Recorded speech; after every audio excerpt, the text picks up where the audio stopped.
கண்டிக்கின்றோம் கண்டிக்கின்றோம் ஈழத் தமிழர் உரிமை காக்க எச்சரிக்கை செய்கின்றோம். அடக்குமுறைக்கு அஞ்ச மாட்டோம்.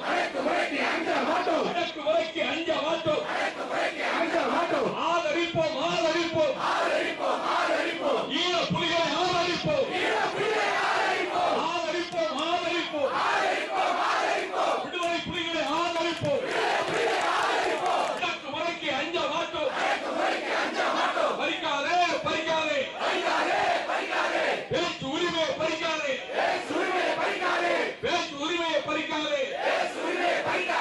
கருத்து உரிமையை பறிக்காதே. அழிக்காதே. ஜனநாயகத்தை அழிக்காதே. அழியட்டும். பாசிச அடக்குமுறை அழியட்டும். ஒழியட்டும்.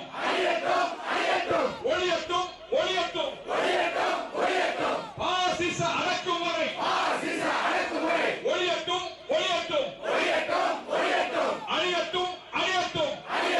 அழியட்டும். பாசிச அடக்குமுறை கருணாநிதியின் அடக்குமுறை அழியட்டும்.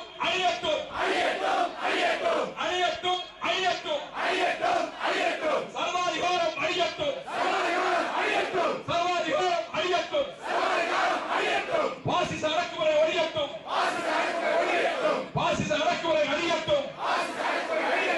போராடுவோம். ஈழ புலிகளுக்கு ஆதரவாக என்றைக்கும் போராடுவோம்.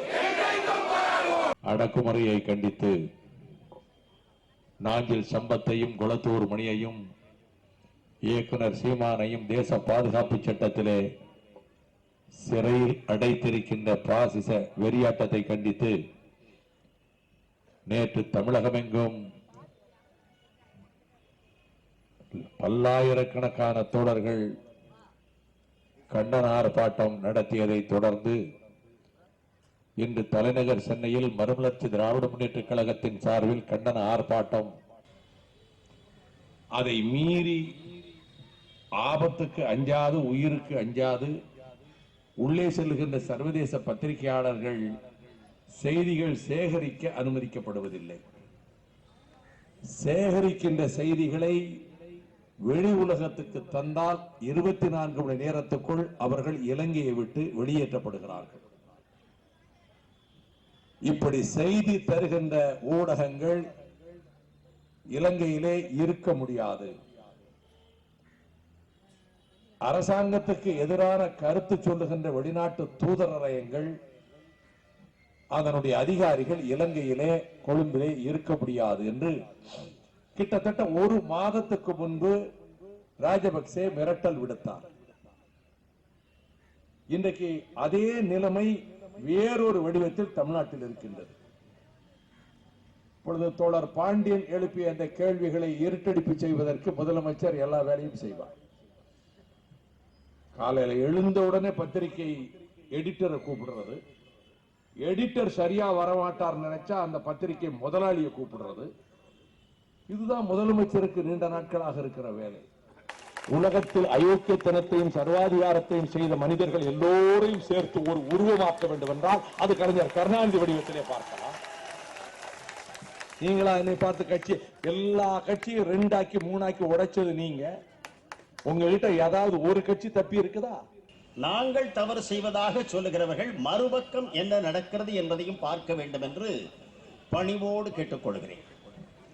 அண்டையில் உள்ள இலங்கை தீவில் ராஜபக்சே தலைமையில் ஒரு ஆட்சி நடக்கிறது. அந்த ஆட்சி நடத்தி வரக்கூடிய பல்லாண்டுகளாக நடத்தி வரக்கூடிய இனப்படுகொலையை நாங்கள் கண்டிக்கிறோம் என்பது உறவு காரணமாக, இரத்த பாசம் காரணமாக கண்டிக்கிறோம்.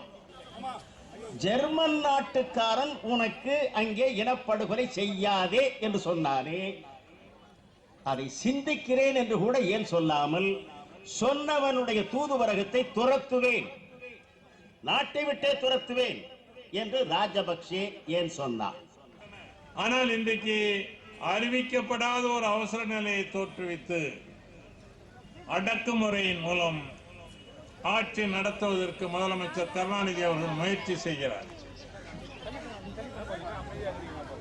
அருமை நண்பர்களே, நம்முடைய தோழர்கள் 3 பேர் மீது தேசிய பாதுகாப்பு சட்டத்தை ஏவக்கூடிய அளவுக்கு அவர்கள் இந்த தேசத்துக்கு விரோதமாக என்ன பேசினார், என்ன செயல்பாட்டில் அவர்கள் ஈடுபட்டார் சொல்ல முடியுமா முதலமைச்சரினால்?